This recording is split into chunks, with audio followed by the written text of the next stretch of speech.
I also wanted to associate myself with what you said about the role of a prosecutor. Those of us who, there's several on this panel, have had the privilege of serving in law enforcement as prosecutors, and I concur with what Senator Whitehouse said. Senator Specter. Thank you, Mr. Chairman. Attorney General Holder, thank you for your service coming back to head up the Department of Justice. Tomorrow, this committee will take up the issue of Reporters' Shield, which has been very carefully crafted to try to provide some balance so that we do not have reporters jailed, as so many have been, or threatened. Judith Miller, 85 days in jail, no justification yet explained. Just one question, which I will cite tomorrow if the answer is right, and that is, are you confident that the compromise as crafted will protect the national security interests of the United States?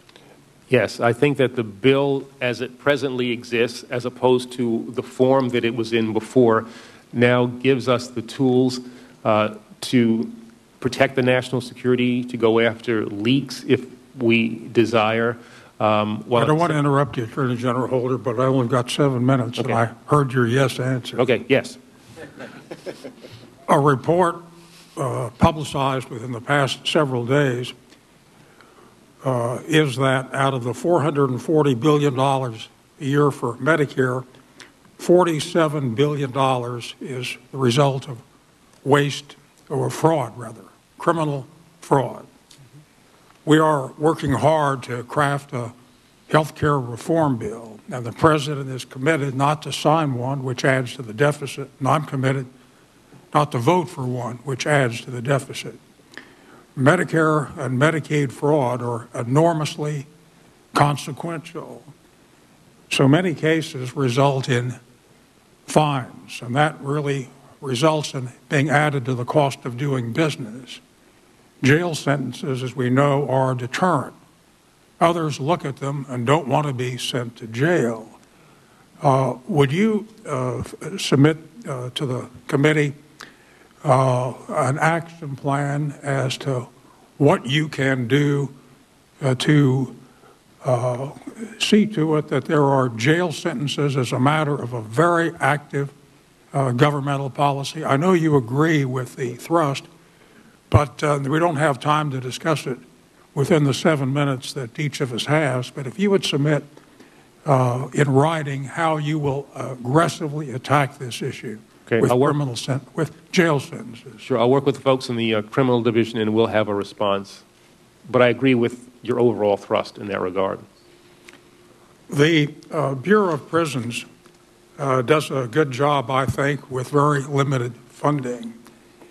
And among the many challenges you have and the many jobs you have, I would like you to undertake a personal review of the adequacy of their funding on rehabilitation.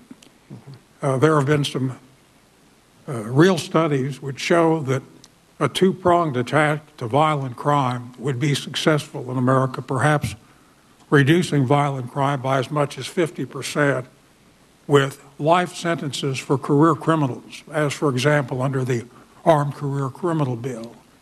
And we passed the Second Chance Act, the Biden-Specter bill. The President signed it last year. And it seems to me that we need more funding on detoxification, job training, literacy training, re-entry. No surprise when a functional illiterate leaves prison without a trade or skill, they go back to a life of crime. And I would like you to take a look at that. I would also like you to take a look at the issue on attacks on prison guards.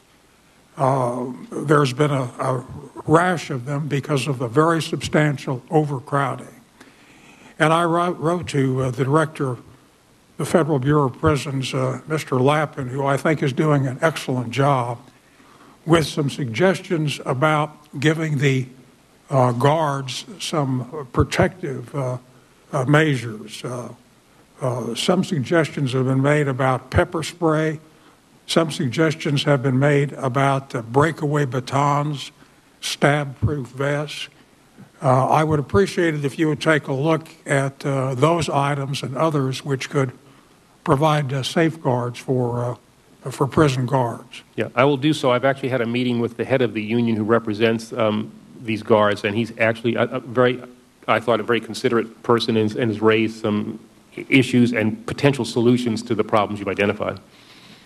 I want to ask you in the remaining 2 minutes that I have about the distinction between trying some of the terrorists in Article 3 court as opposed to the military commissions. And preliminarily, let me agree with what Senator Whitehead has had to say about the standards you apply. I'm confident you will apply them as you see them professionally. As I take a look at the protocol which has been issued by the Department of Justice, I have a hard time in seeing the discretionary judgments. If you talk about the strength of the interest, it looks to me like they are very, very similar. I don't think the location of where the offense occurred in Yemen as opposed to New York City is very important, since extraterritorial jurisdiction applies all over the world as a result of amendments we made in 1984. The point on protecting intelligence sources and methods looks to me to be a line. With respect to the evidentiary problems, there could be. The decision to make these trials in Article 3 courts is quite a testimonial to our criminal justice system, to try these horrendous criminals with the rights of a criminal court, constitutional rights, is a great credit to the United States. And the military commissions have been crafted after a lot of starts and stops. But what standards do you apply to try the terrorist one place instead of the other? Well, we do it on a case-by-case basis using the protocol that I think you have in front of you. There are evidentiary questions. I think the location of the crime can be a factor, and I think you're right, given the extraterritoriality. Are you saying you have less evidence necessary in a commission as opposed to an Article 3 court? No, I focus more on the admissibility of the evidence and where the possibility exists if there are problems in one forum or the other with regard to the admissibility of. Can you give me an example? Well, just one. I have one that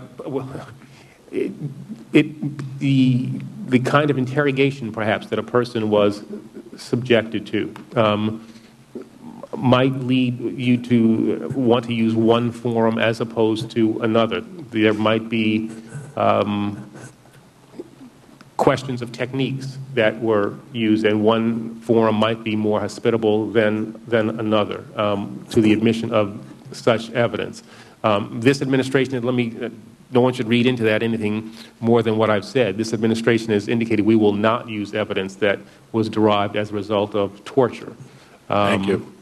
But even saying that, there is at least a possibility that some techniques were used that might be better received in one forum than another. I would note that, thank you, I would note that this is Attorney General Holder's fourth appearance before this committee this year, and I appreciate that.